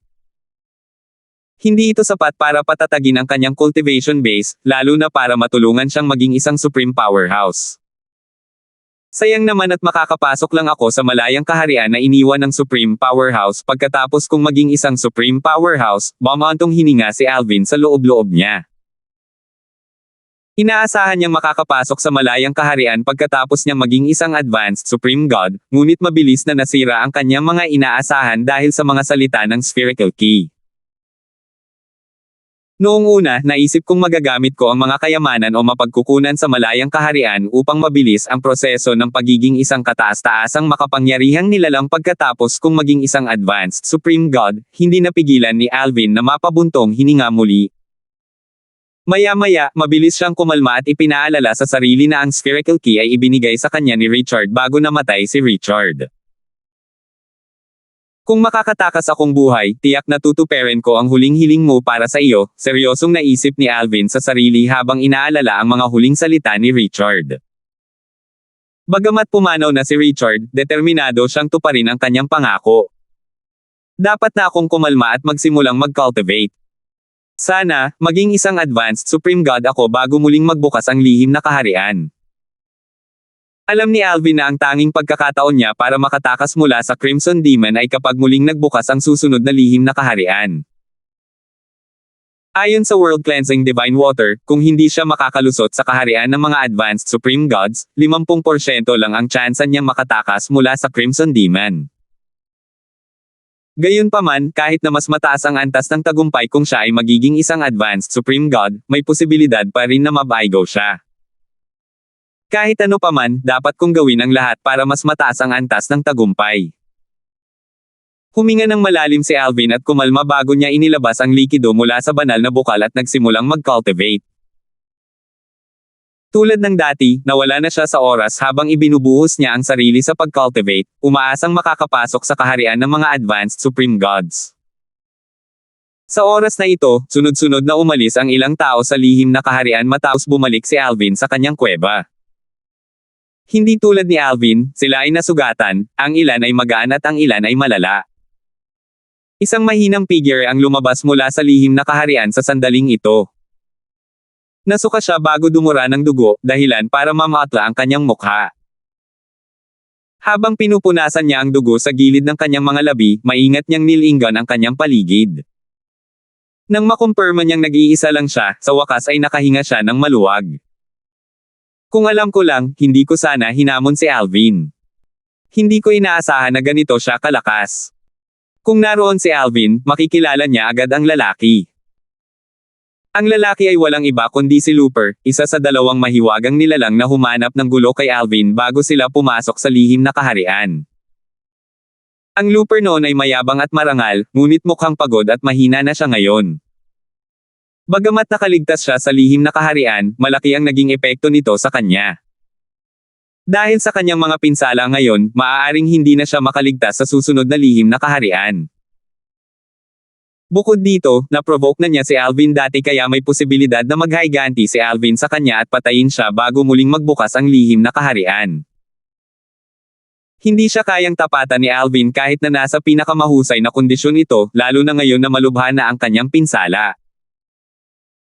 Tulad ng napag-usapan namin ni Hudson kanina bago pumasok sa lihim na kaharian, dapat tayong humingi ng proteksyon mula sa isang tao pagkatapos nating umalis sa lihim na kaharian. Makapangyarihan si Alvin, ngunit tiyak na may ilang mga mahiwagang nilalang sa maliit na mundo ng Crimson Demon na hindi natatakot sa kanya, bulong ni Looper sa sarili. Sa halip na bumalik sa kanyang cultivation ground, umalis siya sa ibang direksyon. Kasabay nito, si Hudson ay nasa isang kuweba na matatagpuan sa isa sa mga malayong bulubundukin. Hudson, anong ibig mong sabihin dito? Isang gwapong binata na nakasuot ng maputi ang nakaupo sa isang mesang bato, humihigop ng isang tasa ng tsaa, habang tinitingnan ang singsing na pangkalawakan na iniabot sa kanya ni Hudson. Young Master June, mahigit kalahati na ito ng ipon ko. Pumunta ako rito para humingi ng proteksyon mula sa iyo, seryosong sabi ni Hudson na may seryosong ekspresyon sa kanyang mukha. Humihingi ka ba ng proteksyon mula sa akin? Natigilan ang binata na nakaputi sa mga salita ni Hudson. Maya-maya, tumawa siya ng mapait at sinabing, natatakot akong napunta ka sa maling tao. Tulad mo, isa rin akong bilanggo ng Crimson Demon. Dapat mong hanapin ang Crimson Demon. Hindi sumuko si Hudson. Patuloy niyang sinabi, Young Master June, kailangan mo lang akong protektahan hanggang sa muling magbukas ang lihim na kaharian. Kapag nakapasok na tayo sa lihim na kaharian, hindi mo na ako kailangang protektahan pa. Bahagyang may bahid ng desperasyon ang makikita sa boses ni Hudson nang magsalita ito. Natural lamang na ayaw niyang mamatay sa kamay ni Alvin bago muling magbukas ang lihim na kaharian. Gusto niyang palakasin ang kanyang lakas bago muling magbukas ang lihim na kaharian upang magkaroon siya ng mas mataas na pagkakataong mabuhay. Bukod dito, kung siya ay magiging mas malakas, maaaring hindi na niya kailangang matakot na labanan si Alvin kay Looper. Alam niya na si Looper ay nasa bingit ng isang tagumpay, at posible na magagawa ito ni Looper bago muling magbukas ang lihim na kaharian. Sa kabuuan, siya at si Looper ay nangangailangan ng proteksyon upang makabili ng oras para sa kanilang sarili. Sa kanyang palagay, maaaring hindi siya at si Looper ay maaaring maging kapantay ni Alvin ngayon, ngunit maaaring hindi na iyon ang kaso pagkatapos ng ilang taon. Tiningnan ng binata na nakaputi si Hudson ng may kamalayan habang nagtatanong, natatakot ka ba na atakihin ka ng bagong dating? Huminga ng malalim si Hudson at sumagot, Young Master June, magiging tapat ako sa iyo. Natatakot talaga kami ni Looper na baka gumawa siya ng hakbang laban sa amin. Kaya nga humihingi ako ng proteksyon mula sa iyo bilang pag-iwas. Naniniwala akong hindi siya maglalakas loob na manggulo kung nandyan ka. Malinaw na tiwala si Hudson sa kakayahan ng binata na nakasuot ng puting damit. Ang binata na nakasuot ng puting damit, si Palmer, ay isang pinakamataas na abanteng kataas-taasang Diyos at isa sa pinakamalakas na mahika sa maliit na mundo ng Crimson Demon. Sa palagay ni Hudson, si Alvin ay halos kapantay ni Palmer. Magiging mahirap para kay Alvin na talunin si Palmer. Tumingin si Shangguan kay Hudson bago niya ilipat ang kanyang mga mata sa spatial ring at sinabing, hindi problema para sa akin na protektahan ka. Gayunpaman, kailangan kong tingnan kung ang iyong sinseridad ay sulit sa aking proteksyon. Kung hindi, kailangan mong maghanap ng ibang taong protekta sa iyo. Tutal, hindi lang ako ang tao sa maliit na mundong ito na may kakayahang protektahan ka. Bahagyang yumuko si Hudson at iniabot ang singsing na pangkalawakan kay Palmer habang sinasabing, Young Master June, pakitingnan po. Matapos tanggapin ang singsing na pangkalawakan, inangkin ni Palmer ang pagmamayari nito bago niya tiningnan ang loob. Kalmado ang kanyang mga mata sa simula, ngunit biglang nagliwanag ang kanyang mga mata na parang mga bituin sa langit pagkaraan ng ilang sandali.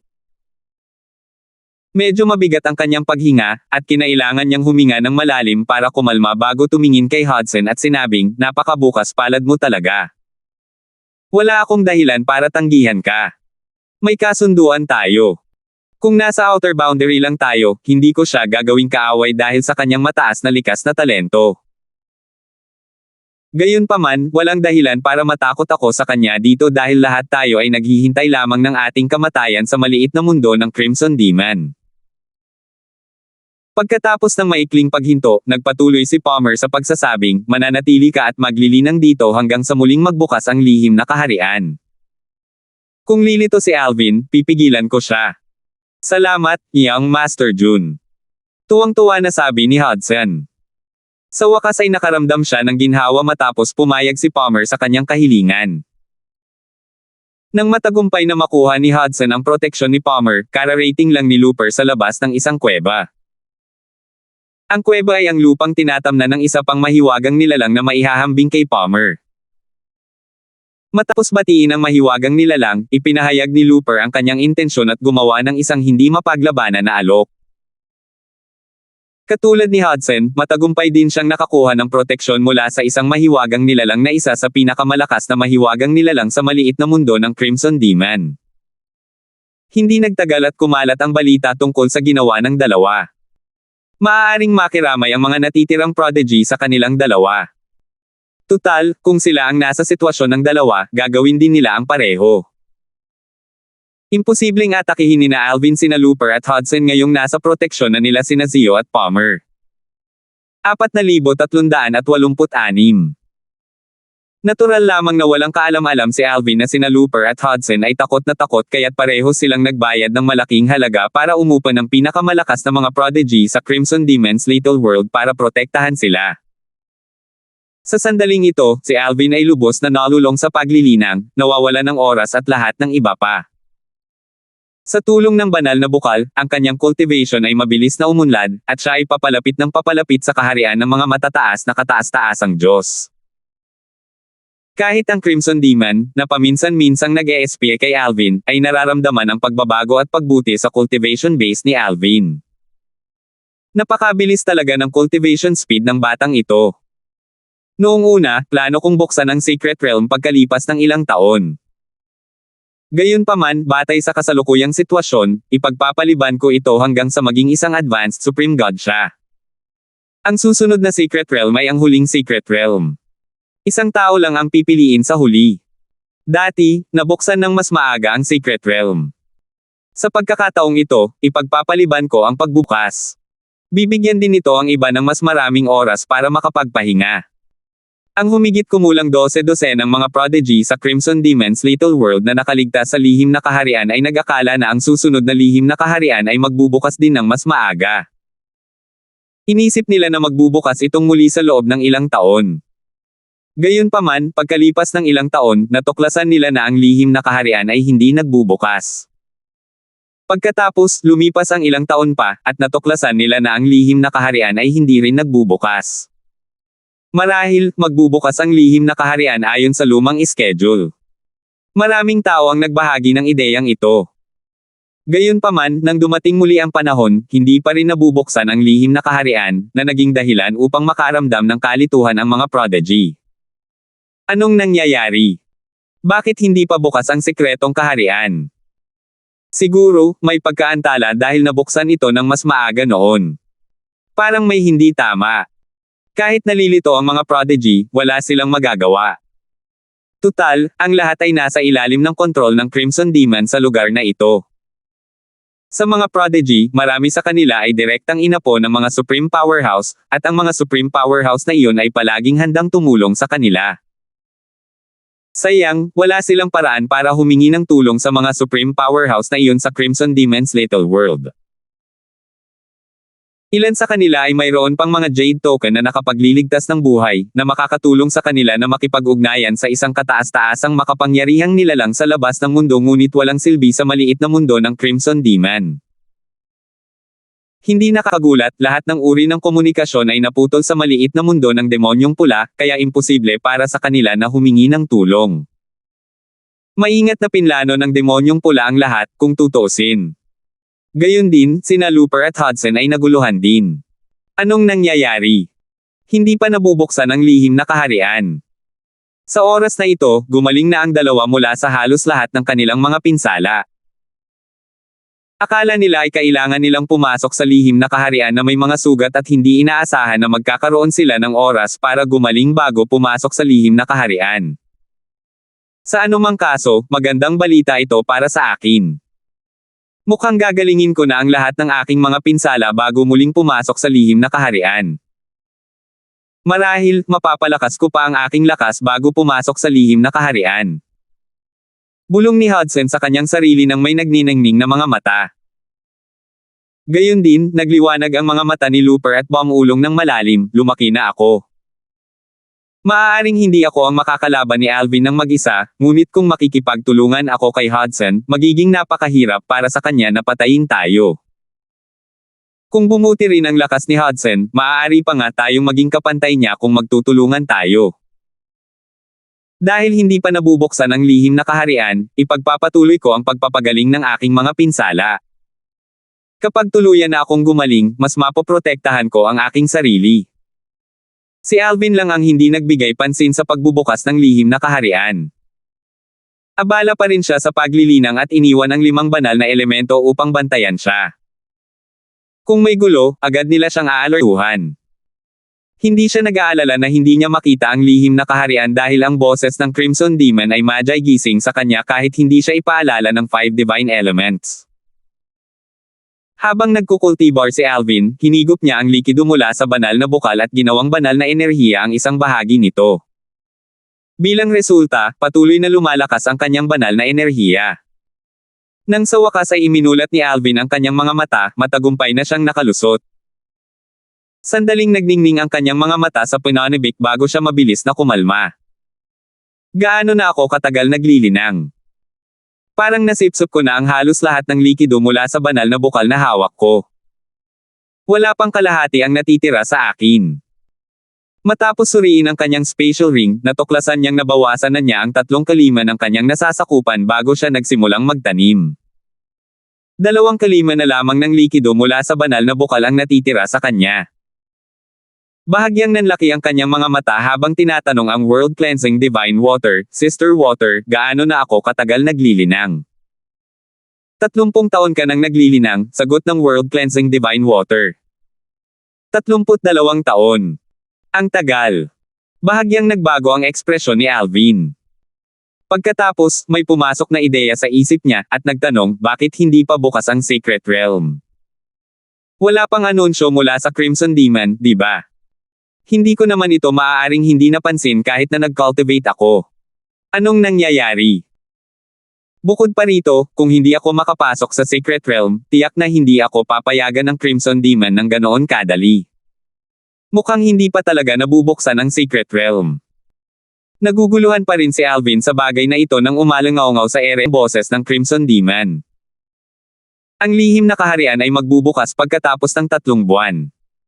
Bahagyang natigilan si Alvin na magbubukas ang lihim na kaharian pagkatapos ng kanyang tagumpay. Malinaw na sadyang naantala ang pagbubukas ng lihim na kaharian. Naisip niya kung nagkataon lang ba ito. Maya-maya, nagtanong siya, Sister Water, sa tingin mo ba alam na ng Crimson Demon ang aking tagumpay? Nasa munting mundo niya tayo, kung tutuusin. Sumagot ang World Cleansing Divine Water, syempre naman. Hanggat binabantayan ka niya, natural lang na malalaman niya iyon. Bakit mo natanong? Alam ng World Cleansing Divine Water na hindi magtatanong si Alvin ng ganoong tanong ng walang mabuting dahilan. Ikinwento ni Alvin sa World Cleansing Divine Water ang kakaibang pagkakataon. Pagkatapos mong makalusot, inanunsyo ng Crimson Demon ang pagbubukas ng Secret Realm sa loob ng 3 buwan. Ang pagbubukas din ang pinakamatagal na naantala sa pagkakataong ito. Nag-isip sandali ang World Cleansing Divine Water bago niya sinabi, kung hindi ako nagkakamali, hindi ito nagkataon lang. Malamang hinintay kanyang makapasok sa kaharian ng mga matataas na kataas-taasang Diyos. Malinaw na pinahahalagahan ka niya. Bukod doon, malamang napipiliin niya ang pinakaangkop na katawan at taglayin sa pagkakataong ito. Kinumpirma ng mga salita ng World Cleansing Divine Water ang mga haka-haka ni Alvin. Gayunpaman, hindi niya talaga inaasahan na pipili ang Crimson Demon ng isang compatible na katawan ng ganito kaga. Nagtanong siya may pag-aalinlangan, Sister Water, bakit sa tingin mo pipiliin niya ang pinaka-compatible na katawan sa pagkakataong ito? Kahit na ang elimination rate ay 50% tulad ng dati, mayroon pa rin siyang ilang prodigy na mapagpipilian. Direktang pipili ba siya ng isang tao mula sa mga natitirang nakaligtas? May mga dahilan ako kung bakit ganito ang iniisip ko, sabi ng World Cleansing Divine Water. Dati, sinabi mo sa akin na tumataas ng tumataas ang bilang ng mga namamatay sa bawat pagbukas ng lihim na kaharian.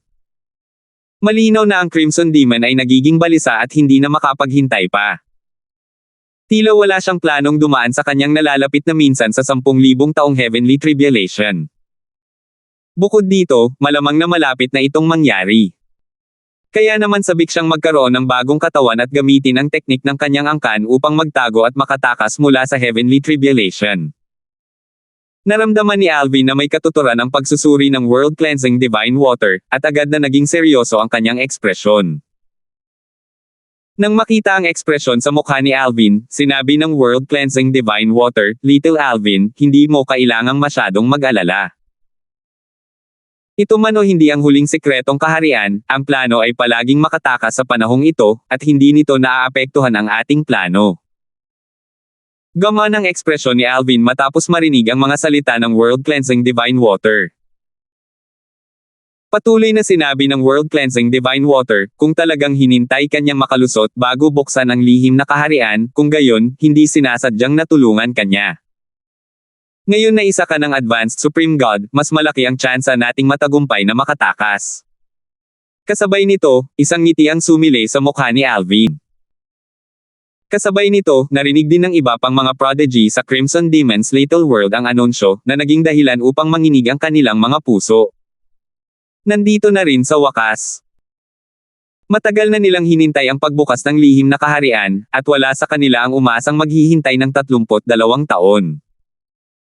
Ang ilan sa mga malubhang na sugatan, tulad nina Looper at Hudson, ay nagawa ring gumaling mula sa kanilang mga pinsala sa panahong ito. Hindi lamang tuluyang gumaling sina Looper at Hudson mula sa kanilang mga pinsala, kundi nagawa rin nilang palakasin ang kanilang lakas. Katulad ng dati, nagpa siya ang dalawa na magsanib puwersa muli.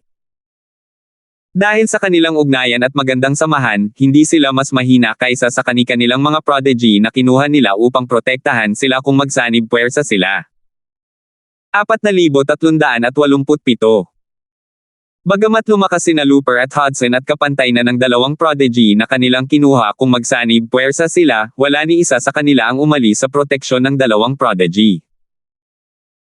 Tutal, gumastos ng malaki ang dalawa sa pagkuha sa kanila upang protektahan sila hanggang sa makapasok sila sa lihim na kaharian.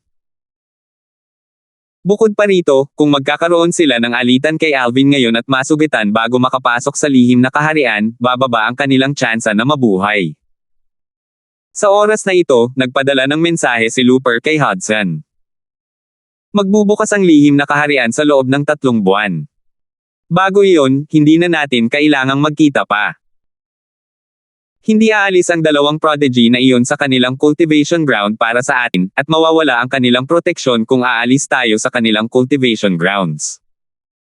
Hayaan natin silang samahan tayo hanggang sa pasukan ng lihim na kaharian pagdating ng panahon. Sang-ayon ako. Sagot ni Hudson. Pareho sila ng iniisip ni Looper. Patuloy na sinabi ni Looper, hindi sumipot si Alvin sa nakalipas na 32 taon, at malabong maghanap siya ng gulo sa susunod na 3 buwan.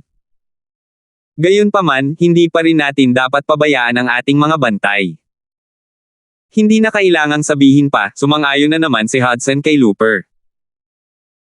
Bagamat nagpa siya ang dalawa na magkita pagkalipas ng 3 buwan nang magbukas ang lihim na kaharian, hindi nila alam na isang lilang figure ang lumipad pataas mula sa isang bulubundukin at lumipad patungo sa direksyon ng kanilang cultivation ground. Matapos magtanong-tanong, nakarating si Alvin sa cultivation ground nina Looper at Hudson, na isa ring kuweba. Ito ba talaga ang kanilang lupang pinaglilingkuran? Kumunat ang noo ni Alvin nang makita niyang walang laman ang kuweba. Namatay ba sila sa lihim na kaharian? O nagsinungaling sa akin ang taong nagturo sa akin dito? Instinctive na lumingon si Alvin at tiningnan ang binata na nagturo sa kanya ng cultivation ni Looper at Hudson. Nang makita ng binata si Alvin na nakatingin sa kanya, bahagya siyang ngumiti at nagtanong, ito nga ang kanilang cultivation ground. Gusto mo bang itanong sa akin kung saan sila nagpunta? Matapos patayin ni Alvin si Pascal sa pasukan ng lihim na kaharian noon, alam ng lahat ang lakas nito na maihahambing sa isang pinakamataas na kataas-taasang Diyos kahit na isa lamang siyang intermediate na kataas-taasang Diyos. Gayunpaman, tila hindi natatakot sa kanya ang binata. Alam mo ba kung saan sila nagpunta? Nagulat si Alvin nang marinig ang sinabi ng binata. Nagbago rin ang tingin niya nang tignan niya ang binata. Dati, akala niya mabait ang binata dahil itinuro niya ang cultivation ground ni Looper at Hudson. Gayunpaman, nang makita niyang sinundan siya ng binata rito at kinausap pa ito ng casual, naramdaman niyang hindi pala kasing simple ng inaakala niya ang binata. Oo, tango ng binata, pareho silang malubhang nasugatan noong nasa lihim na kaharian sila. Gumasto sila ng malaki sa pagkuha ng tig-iisang prodigy para protektahan sila. Ang mga prodigy na iyon ang pinakamalakas sa amin. Kung hahanapin mo sila ngayon, natatakot ako na ang dalawang prodigy na kinuha nila ay hindi basta tatabi at walang gagawin. Napataas ang kilay ni Alvin nang marinig ito. Hindi niya inaasahan na magiging ganito kaingat sina Looper at Hudson. Gayunpaman, hindi nito naapektuhan ang kanyang determinasyon na patayin sila. Kung tutuusin, kung mahina lang siya, mamamatay na sana siya dahil sa kanila. Gaya ng kasabihan, mate para sa mata. Hindi niya hahayaang mawala ang bagay na ito. Nang malaman ni Alvin na ang mga prodigy na nagpoprotekta kina Looper at Hudson ay mga nangungunang advanced supreme gods at kabilang sa pinakamalakas na tao rito, agad na nagningning ang kanyang mga mata. Kamakailan lamang ay naging isang advanced supreme god siya, at kailangan niyang lumaban upang umangkop sa mga pagbabago sa kanyang divine energy. Bagamat hindi pa niya napapanatili ang kanyang cultivation base, ang kanyang divine energy ay lumakas ng mas malakas kaysa dati. Dahil dito, sabik siyang malaman kung gaano na siya kalakas, at ang pinakamahusay na paraan upang gawin iyon ay ang lumaban. Maaari mo ba akong sabihin kung nasaan sila ngayon? Magalang na tanong ni Alvin. Inakay ng binata si Alvin sa isang lugar bago siya tumuro sa dalawang direksyon at sinabing, nasa mga kuweba sila roon. Ang mga kuweba ay ang mga lugar ng paglilinang ng dalawang mahiwagang nilalang. Si Hudson ay nasa kuweba sa kanan, at si Looper ay nasa kuweba sa kaliwa. Pagkatapos magsalita ng binata, tumalikod na siya at naghanda ng umalis. Nagpasalamat si Alvin sa binata at pinanood ang pag-alis ng binata. Hindi maipaliwanag na naramdaman niya na ang binata ay napaka-misteryoso. Naisip niya sa loob-loob, kabilang din ba siya sa pinakamalakas na prodigy sa lugar na ito? Nang tuluyang mawala sa paningin ang binata, narinig ni Alvin ang mga tahimik na pag-uusap. Sino ang taong kasama ni Alvin? Hindi ko pa siya nakikita dati. Isa siguro siyang recluse. Malakas ang loob kong sabihin na nakita ko na ang lahat ng nandito, kasama na si Alvin na isang bagong dating. Gayunpaman, hindi ko talaga matindaan na nakita ko na ang taong iyon dati. 4 na lalaki ang nakalutang sa malayong kalangitan, nakatingin kay Alvin. Lumabas sila mula sa kanilang mga kuweba nang sandaling dumating sina Alvin at ang binata. Kumunat ang noo ni Alvin nang marinig ang mga sinabi ng 4 na lalaki. Hindi pa ba nila nakikita ang binata na iyon? Iniisip ko kung paano sila haharapin ng batang iyon ngayong isa na siyang mas mataas na kataas-taasang Diyos, bulong ng binata sa sarili bago ito tuluyang naglaho. Kung naroon si Alvin, makikilala niya ang boses ng binata, na nagbago na mula dati. Ang boses ay walang iba kundi ang Crimson Demon na nagpakulong sa kanya rito. Nagbalat kayo ang demonyong pulang-pula. Wala siyang masyadong alam tungkol kay Alvin, ngunit sigurado siyang hindi hahayaan ng isang tulad ni Alvin na matuloy sina Looper at Hudson matapos ang kanilang ginawa. Mas lalo siyang natiyak nang makita siya ni Alvin at tinanong siya tungkol sa kinaroroonan ni Looper at Hudson. Dahil dito, nagpasya siyang itulak ang bangka at itinuro kay Alvin ang daan patungo sa kinaroroonan nina Looper at Hudson. Ang binata na iyon ay ang nakabalat kayong demonyong pula, haka-haka ni Alvin sa loob-loob matapos marinig na hindi pa nakikita ng 4 na lalaki ang binata noon. Mas lalo siyang nakumbinsi nang maalala niya kung paano sinabi sa kanya ng binata ang tungkol sa kinaroroonan at sitwasyon nina Looper at Hudson. Naisip niya na gusto ng demonyong pula na hanapin niya sina Looper at Hudson para makita ng demonyong pula ang kanyang lakas pagkatapos maging isang advanced Supreme God. Mataas talaga ang tingin sa akin ng Crimson Demon. Hinintay niya akong makalusot bago niya napagdesisyonang buksan ang lihim na kaharian, at ngayon, nagbalat kayo siya at hinintay ako sa labas ng aking kuweba para akain ako rito. Naisip ni Alvin sa sarili. Dahil dito, mas lalo siyang nakasisiguro na umaasa ang Crimson Demon na angkinan ang kanyang katawan. Pagkaraan ng ilang sandali, bumalik sa kanyang tinuan si Alvin. Malamig na kumislap ang kanyang mga mata habang nagte-teleport papunta sa isa sa 2 kuweba. Panahon na ng paghihiganti.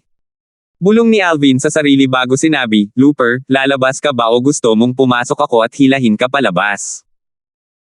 Binuhos ni Alvin ang kanyang boses ng banal na enerhiya, at dahil dito, kahit hindi ito malakas, malawak ang sakop nito.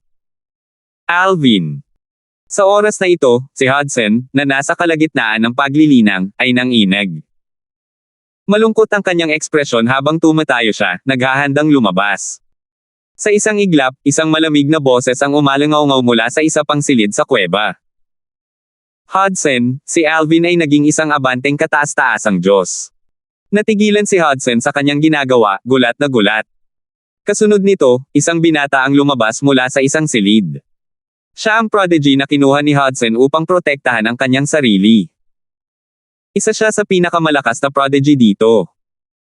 Bukod doon, hindi lamang niya iniwan ang lihim na kaharian ng walang anumang pinsala noon, kundi iniwan din niya si Alvin. Salamat po at sinamahan ninyo ako. Ingat lagi mga master.